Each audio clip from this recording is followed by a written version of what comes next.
ಕಾಬೂಲ್ನಲ್ಲಿರುವ ಆಸ್ಪತ್ರೆಯೊಂದರ ಮೇಲೆ ಸೋಮವಾರ ತಡರಾತ್ರಿ ಪಾಕಿಸ್ತಾನವು ವಾಯುದಾಳಿ ಮಾಡಿದೆ.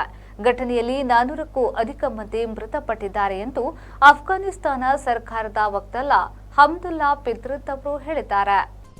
ಈ ಕುರಿತು ಸಾಮಾಜಿಕ ಜಾಲತಾಣ ಎಕ್ಸ್‌ಪೋಸ್ಟ್‌ನಲ್ಲಿ ಮಾಡಿರುವ ಅಬ್ದುಲ್ಲಾ ಪಿದ್ರತ್, ಪಾಕಿಸ್ತಾನವು ರಾಜಧಾನಿ ಕಾಬೂಲ್ನಲ್ಲಿರುವ ಆಸ್ಪತ್ರೆಯ ಮೇಲೆ ವಾಯುದಾಳಿ ನಡೆಸಿದೆ. ಘಟನೆಯಲ್ಲಿ ಆಸ್ಪತ್ರೆಯ ಬಹುಪಾಲು ನಾಶವಾಗಿದೆ. ದಾಳಿಯಲ್ಲಿ 400ಕ್ಕೂ ಅಧಿಕ ಮಂದಿ ಮೃತಪಟ್ಟಿದ್ದು, 250ಕ್ಕೂ ಅಧಿಕ ಮಂದಿ ಗಾಯಗೊಂಡಿದ್ದಾರೆ. ರಕ್ಷಣಾ ಕಾರ್ಯಾಚರಣೆಯು ಆರಂಭಗೊಂಡಿದೆ ಎಂದು ಹೇಳಿದ್ದಾರೆ. ಆದರೆ ಈ ದಾಳಿಯನ್ನ ಪಾಕಿಸ್ತಾನವು ನಿರಾಕರಿಸಿದೆ. ಇದು ಸುಳ್ಳು ಮತ್ತು ದಾರಿ ತಪ್ಪಿಸುವ ಹೇಳಿಕೆ.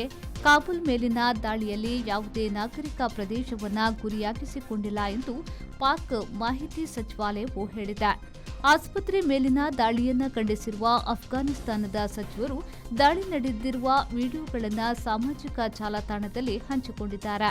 ಪಾಕಿಸ್ತಾನ ಮತ್ತು ಅಫ್ಘಾನಿಸ್ತಾನ ನಡುವಿನ ಗಡಿ ಸಂಘರ್ಷವು 3ನೇ ವಾರಕ್ಕೆ ಕಾಲಿಟ್ಟಿದೆ. ಸೋಮವಾರ ತಡರಾತ್ರಿ ಗಡಿಯಲ್ಲಿನ ಘರ್ಷಣೆಯ ನಂತರ ಪಾಕ್ ಕಾಬೂಲ್ನಲ್ಲಿರುವ ಆಸ್ಪತ್ರೆಯ ಮೇಲೆ ದಾಳಿ ಮಾಡಿದೆ.